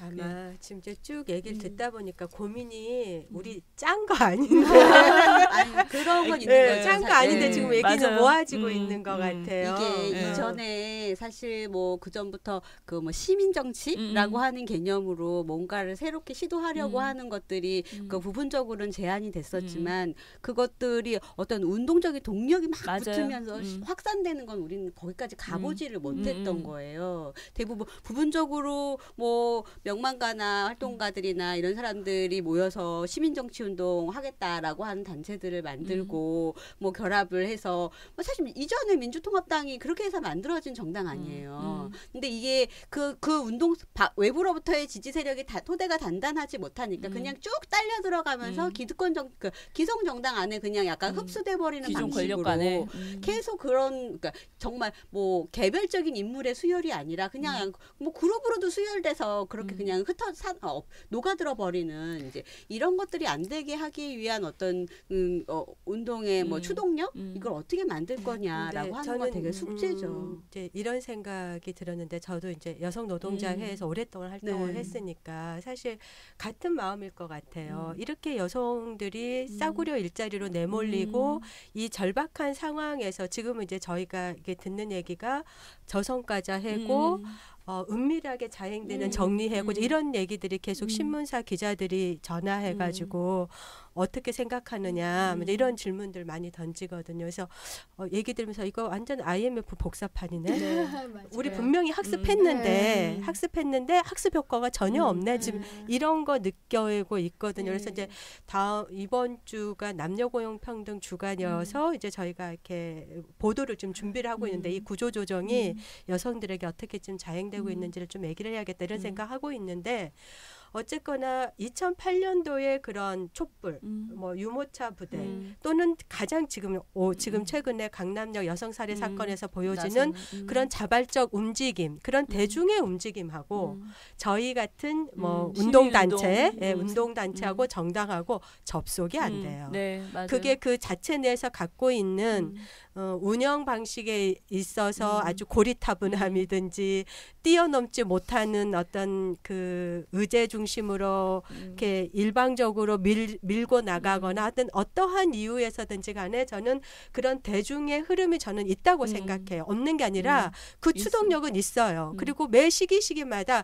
분출해요. 뭐 위안부 때도 그랬고 국정교과서 때도 그랬고 문제는 그런 대중의 자발적인 흐름 그거를 뭐라고 얘기를 해야 될까요? 어떤 그런 대중의 흐름이 있는데 그 흐름과 따로 노는 거죠. 맞아요. 이건 너무나 굳어 있어요. 이렇게 그게 저는 문화적 반란을 생각하지 않아서라는 거예요. 저도 그 저는 생각해요. 깃발을 드는 그 순간 그건 죽는 거예요. 네. 그러면 깃발을 대체할 만한 그렇죠. 문화적 반란을 그렇죠. 이 친구들을 하고 있어요. 그러니까 사람들이 저를 좋아하는 이유 중에 하나가 엉뚱하다라는 거거든요. 우원이라고 생각이 안 될 정도로 엉뚱한 행동을 하거나 문턱을 그냥 쉽게 넘는다는 거예요. 갑자기 무슨 코스프레나 이런 것도 뭐 별 생각 없이 하기도 하고 그러니까 그런 문화적 반란을 기획해야 된다는 거죠. 그렇죠. 그게 돈도 필요해요. 그래서 저는 돈을 모아서 쓰겠다는 생각이 확실히 있어요. 거기에 쓰임이, 그러니까 제가 어떤 쓰임이 있을까 이런 고민을 항상 하고 있는데 그런 문화적 반란의 형태로 세상을 바꾸는 기획을 하고 그것과 정당을 결합시켜서 정말 간절한 사람들, 간절한 집단들이 거기에 이제 탑재가 돼서 흘러다니는 거죠. 마치 강물이 흘러가듯 그리고 그런 SF 영화에서 흘러가듯 그런 걸 좀 기획을 해보겠다. 그게 내 쓰임인지는 잘 모르겠는데 그런 거라면 해보겠다는 생각이 있죠. 저는 이제 총선 평가하면서 저번에 이제 그 토론회 가서도 얘기를 했는데 여성 입장에서 보면 이를테면 이제 뒤에도 나오겠지만 여성 정치에 관한 굉장히 이상한 현상도 있어요. 그러니까 김유성 대표가 여협 대표들을 하고 있었던 이제 트러블이라든가 더민주에서 있었던 일이라든가 정의당에서 있었던 일을 가지고 어떤 평가를 할 때 제가 그런 얘기해서 저는 여성 운동을 하다가 이제 정당에 가서 하는 사람이니까 근데 여성 운동 하는 사람의 입장으로 보면 여성 운동만 가지고 봤을 때도 여성 운동의 영향력은 이제 끝났다. 네. 운동성이 맞아요. 끝났고 동원력도 없다. 네. 그러니 새누리당이고 정의당이고 더민주가 당신들 우리들의 눈치를 보겠냐. 예전에 10년 맞아요. 전에도 우리가 이야기하는 이론이 방향이 깃발이 옳아서 그들이 동의해서 따라줬던 게 아니다. 그거는 새가 있었기 때문에 힘이 있었기 때문에 가능했던 건데 그 힘을 잃었다는 생각이 들어요. 그 힘을 어떻게 복원할 건가. 그러니까 얘기하신 것처럼 어떤 문화의 반란으로 그 힘을 다시 저는 부활시켜야 된다고 생각해요. 방식이 달라져야 된다고 생각을 하고 그게 정당과 정치가 어떻게 만날 거냐. 정당 정치에 대해서 시민사회도 불신이 있죠. 경계가 있고. 그 경계와 불신을 허물지 않으면 이 만들어진 대중적인 에너지가 허무하게 무너지는 것도 사실 흩어지는 것도 한순간이잖아요. 그걸 해야 되는 책임지는 역할이 우리한테 있다고 생각이 들어요. 근데 아무도 그것을 제가 봤을 때 개인적으로 봤을 때는 능력이 없는 건가? 우리 이 시민사회가 아니면 그것을 고민하고 있는 주체들이 막 이런 고민까지도 들 정도로 좀 자괴적이긴 해요. 근데 반드시 필요하다고 생각이 들어요. 저는 이제 때가 됐다 이렇게 생각하는데 좋아요. 예, 예. 바닥을 쳤으면 아니 올라와야죠. 지금 이제 저희 여성 노동자의 같은 곳에서 팟캐스트를 도전했어요. 예. 작년에 이 돈 없고 별 볼 일 없고 비주류 중에 비주류죠. 사실은 여성 노동 문제를 다루는 데도 없고 그러는데 오죽 답답하면 저희가 네. 팟캐스트를 하겠어요. 어쨌든 이제 소통을 해야 되겠다라는 맞아요. 이제 그런 절박한 마음에서 시작한 건데 정말 저는 이제는 제도가 사람의 삶을 바꾸지 않잖아요. 공기와 같은 우리의 일상이 바뀌어야 되는 거고 그 일상을 바꾸자고 지금 저는 여성들이 나섰다고 생각을 하거든요. 이제 시작이다. 뭔가 이제 조건이 그동안에 뭐 여러 가지 주판알도 튕겨보고 내가 어떻게 살까 뭐 이렇게 했는데 그 답을 이제는 다들 마음속으로는 좀 내리고 어떠한 그 돌파구를 찾기 위한 집단적 흐름. 전 정말 그게 중요하다 생각해요. 그러니까 깃발은 하나를 얘기하고 글로 가자는 거고 흐름은 각자의 소리를 내면서 아까 큰 뭐 물을 만들고 물을 흐르는 거라고 하셨잖아요. 그러니까 거기서 수영을 할 수도 맞아요. 있고, 네. 누군 배를 만들 수도 배를 있고, 저을 수도 있고, 네. 뭐 그런 거 아니에요? 네. 사랑을 뗏목을 나눌 만들 수 수도 있고. 네. 그러니까 그러니까 그 큰 흐름의 방향만 우리 서로 동의할 수 아, 있으면 그렇죠. 네. 할 수 있는. 그쵸? 네. 그러니까. 그래서 깃발 조용히 내리고 조용히 내리고 그 흐름을 만들기 위해서 우리가 하면 그건 저는 접속이 된다라고 생각하고 있습니다. 저도 그렇게 쓰여야 되겠다. 아마 사람들이 원하는 게 그런 게 아니라 제가 오늘 이제 제 패친 중에 하나가 페북에 댓글을 남겼어요. 제가 그 댓글 때문에 제가 되게 감동을 받았는데 우리는 서로가 서로에게 건너가고 싶다. 안기고 싶다. 그런데 그게 안 되는데 은수미 너라면 그렇게 건너가는 길 그걸 좀 열 수 있지 않을까라는 생각이 들어서 너를 지켜보고 있는 거야라고 댓글을 남기셨어요. 감동이기도 한데 무섭기도 한데요. 네, 아니, 이제 고민을 하고 있기 그쵸. 때문에 그러니까 어쨌든 되게 인지도가 좀 높아진 이 인지도를 어떻게 세상을 바꾸는데 기여할까 이게 저의 고민이에요. 맞아. 내가 어떻게 쓰면 돼. 근데 누가 그러더라고요. 그래서 제가 한 번은 사람들한테 저한테 뭘 원하세요? 이렇게 물어봤더니 그 사람들이 뭐라고 대답한 줄 아세요? 뭔가 요건이 있는데 뭘 원하는지 우리가 어떻게 아니? 맞아요. 네가 이게 맞다고 얘기하면 그렇게 움직일게 이런 얘기를 하시는 거예요. 그러니까 이 절대적인 신뢰인데요. 근데 그건 되게 네. 그러니까 우리 정치가 지금 제대로 제일 못하는 것 중에 하나인 맞아요. 것 같아요. 네. 왜냐하면 이번에 저희가 제일 처음에 썼던 선거 슬로건 이런 것 중에 하나가 뭐였냐면 세상을 뒤집는 정당 뭐 이런 거였거든요. 네. 그러니까 지금 있는 것에 대한 불만은 다들 많아요. 네, 맞아요. 이대로 살 수 없다고는 하지만 어떤 사회에 살 거냐에 대해서는 얘기해보지 않는 상상력이 거예요. 없죠. 그러니까 저희가. 지금 그러니까 그 이번 선거 운동 하면서 저희는 우리 당원들이 그 뭐 유급 사무원 이런 거 사실 없기 때문에 당원들이 직접 나와서 자원봉사로 선거 운동하고 거리에서 연설하고 피켓팅하고 했는데 그때 얘기했던 게 뭐였냐면 늘 그러니까 당에서 원래 당직을 맡고 있던 사람들보다 그 당원들이 그냥 와서 얘기하는 게 훨씬 더 시민들의 가는 발걸음을 잡고 그쵸. 감동하게 만들었던 그 이유가 뭐냐면 나는 어떤 사회에 살고 싶다. 나는 왜 여기에 나왔나 라고 하는 이야기들을 주로 많이 하셨고 그것에 정말 이제 발걸음을 세우고 이제 지켜보고 지지해주고 하는 분들이 계셨어요. 은수미 의원님 그 트위터의 글과 지금 저희들이 하는 얘기를 해보면 저는 제일 큰 거는 욕심을 내려야 된다는 것 같아요. 핵심은 그 기존 정치권이든 사회운동을 그렇죠. 했던 세력이든 누구든 내가 이만큼 했다. 내가 이렇게 살아왔다라는 데서 욕심을 내려야 자기 생각으로는 강이라고 하는 것은 빨리 목적지에 도달하는 그것만을 했다고 생각해요. 저희는 지금까지. 그것이 가장 효율적이고 가장 빨리 행복한 길이고 그렇게 가야 된다고 얘기를 했던 건데 지금 저희 얘기는 뗏목도 만들고 발도 되고 그러니까 하나의 유형이 아닌 거잖아요. 각자가 놀 수 있게 하는데. 네. 저는 그렇게 욕심을 축제처럼 그렇죠. 예를 들어서 작년에 이제 민중대회 때도 그걸 감염 축제를 해보자라고 했잖아요. 그러니까 그렇게 장이 만들어지고 각자 이슈들이 주로 노동권 문제가 맞아요. 많이 다뤄지는 이제 거였을 테죠. 국정교과서하고 그때 노동권 문제가 이러는 거였을 때 그때 축제라는 형식으로 해보자. 할 수 있는 거잖아요. 그렇죠. 저도 정말 열심히 그런 얘기를 했고 저희 당에서 유일하게 이제 가면 쓰고 나갔다가 얼굴 알려야 돼. 이걸 쓰고 정치인이 얼굴을 가리고 나갔는데 그런 걸 그렇죠. 그 기회가 있을 때 우리가 준비를 해놓고 그렇죠.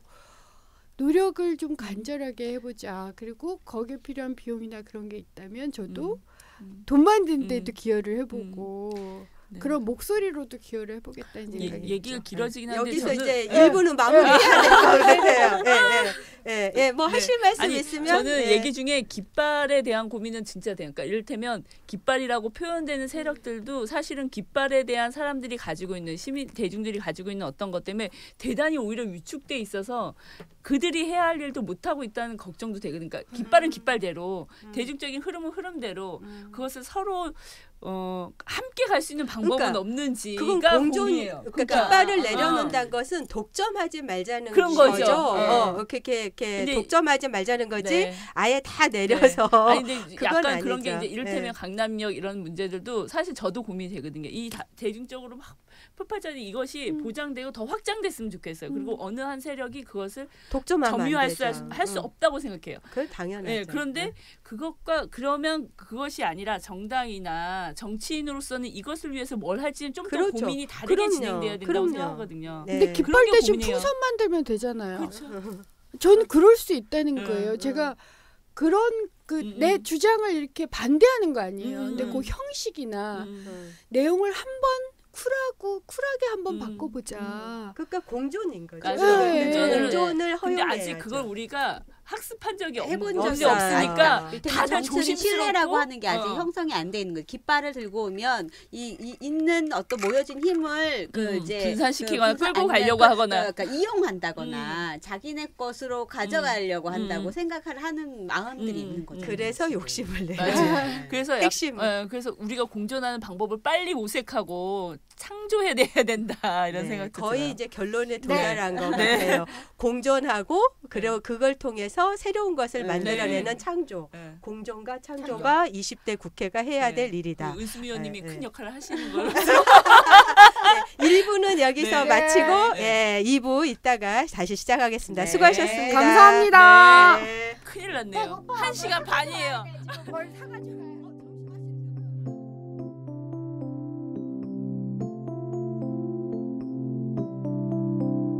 을들의 당나귀 귀 시즌2는 2016 아름다운 재단 변화의 시나리오 지원 사업으로 한국여성노동자회에서 제작합니다.